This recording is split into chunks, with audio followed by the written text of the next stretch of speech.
নমস্কার বন্ধুরা। তো Realme GT Neo 5 সিরিজের পর এবার খুব তাড়াতাড়ি আসতে চলেছে Realme GT Neo 6।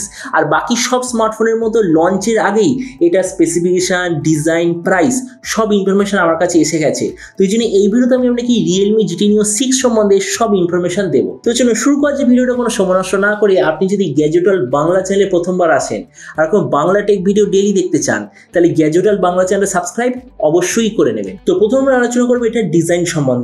যেমন আপনি দেখতে পাচ্ছেন এবারে যে Realme GT Neo 6 পেছন দিক থেকে দেখতে এক্স্যাক্টলি এরকম, মানে আগের বছরে যে Realme GT Neo 5 তার যেরকম ডিজাইন ছিল প্রায় সেরকম ডিজাইন এতেও আপনি দেখতে পাবেন।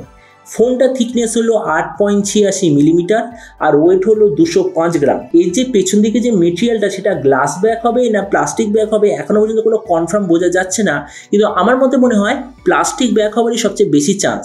আর কালারের দিক থেকে বলতে গেলে এই ছবিটা দেখে নিশ্চয়ই বুঝতেই পারছেন একটা কালার গোল্ডেন টাইপের তো অবশ্যই হবে। ডিসপ্লের দিক থেকে এতে আপনি পাবেন 6.74 inch 1.5K 144 hertz 10 bit super AMOLED display, তার সঙ্গে 1500 হার্জের টাচ স্যাম্পলিং রেট, 2160 হার্জের PWM ডিমিং রেট, 1300 নিটসের brightness, 20:9 aspect ratio, 92% screen to body ratio, আর তার সঙ্গে ডিসপ্লে যে সার্টিফিকেশন সেটা হবে HDR10+ সার্টিফিকেশন।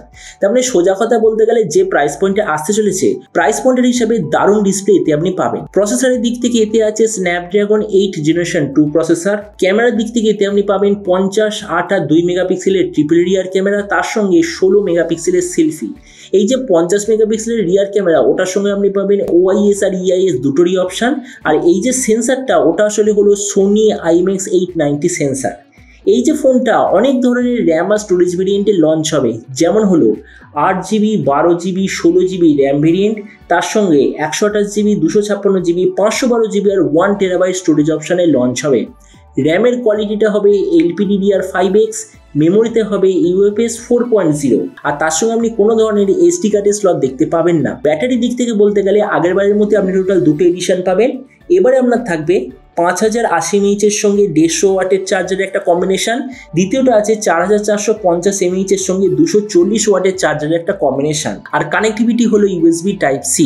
তো এবারে স্মার্টফোনের বাকি কিছু ফিচার হলো এতে আপনি পাবেন Android 13 out of the box, কোনো ধরনের 3.5mm জ্যাক নেই, ডুয়েল স্পিকার, আর আন্ডার ডিসপ্লে ফিঙ্গারপ্রিন্ট সেন্সার অবশ্যই আপনি এতে দেখতে পাবেন। তো এবার সবচেয়ে মেন জিনিস এই যে Realme GT Neo 6 এই যে স্মার্টফোন যে আসতে চলেছে কি দামে লঞ্চ হবে। তো দেখুন আমি এখনো পর্যন্ত যেরকম খবর পেয়েছি এই স্মার্টফোনটার প্রাইস চায়নাতে হবে এক্স্যাক্টলি 2800 ইউয়ানে।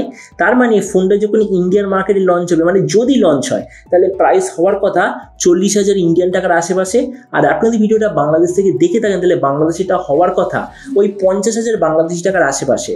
তো এবার সব ভিডিওর মধ্যে আপনাকে জানাবো এই যে ফোনটা যে আসতে চলেছে তো এই দামে এটা কি সবচেয়ে ভালো নাকি এর চেয়ে বেটার কোনো ফোন অলরেডি অ্যাভেলেবেল আছে। তো দেখুন আমরা যদি এই মধ্যে ইন্ডিয়ান মার্কেটে দেখি তাহলে একটাই ফোন আছে যেটা স্পেসিফিকেশনের দিক থেকে আর দামের দিক থেকে এটার কাছাকাছি। ফোনটার নাম হলো OnePlus 11R। তো আমরা যদি ওটার সঙ্গে কম্পেয়ার করি ডিসপ্লের দিক থেকে দুটো ফোন প্রায় সেম, দুটোর মধ্যে কোনো ডিফারেন্স নেই। শুধুমাত্র OnePlus-এর ফোনটার ডিসপ্লেটা একটু কার্ভ, কিন্তু Realme-র ফোনটা যতটুকু মনে হচ্ছে ডিসপ্লেটা হবে টোটালি ফ্ল্যাট।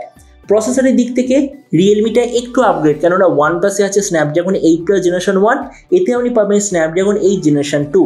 ক্যামেরার দিক থেকে দুটো ফোন পুরো একই, র্যাম আর রমের যে কোয়ান্টিটি সেটা তো দুটোর একই, কিন্তু যে কোয়ালিটি সেই দিক থেকে ডিফারেন্স আছে। Realme-তে আপনি পাবেন LPDDR5X আর UFS 4.0 কম্বিনেশন, OnePlus-এ সেই জিনিসটা মিসিং আছে। তাছাড়া ব্যাটারি আর চার্জারের কম্বিনেশনও একটু ডিফারেন্স, কেননা OnePlus-এ আপনি পাবেন 5000 mAh ব্যাটারি 100 ওয়াটের চার্জার, এতে আপনি পাবেন 5080 mAh ব্যাটারি আর 150 ওয়াটের চার্জার। তাছাড়া বাকি যে স্পেসিফিকেশন সেগুলো দুটোর পুরো সেম।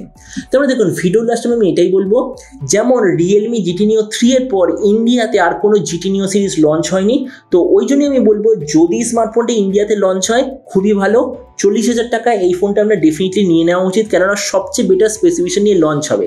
কিন্তু যদি এটা লঞ্চ না হয় তাহলে সেম প্রাইস পয়েন্টে অলরেডি OnePlus 11R অ্যাভেলেবেল আছে, যেটা ওই প্রাইস পয়েন্টের ক্ষেত্রে একটা দারুণ চয়েস। তো এবার আপনি যে কম সময় অবশ্যই জানাবেন এই যে Realme GT Neo 6 যদি ইন্ডিয়াতে লঞ্চ হয় 40,000 আশেপাশে, তো আপনি কি এই দামে এটা নিতে চান নাকি অন্য কোনো স্মার্টফোন আপনি চুজ করতে চান? এটা সব নিচে কথা বলতে আমাকে একদমই ভুলবেন না। তো চলুন দেখা হবে আগামীকালের একটা টেক ভিডিওতে। Till then stay tuned and always remember, think positive, be positive. Thank you.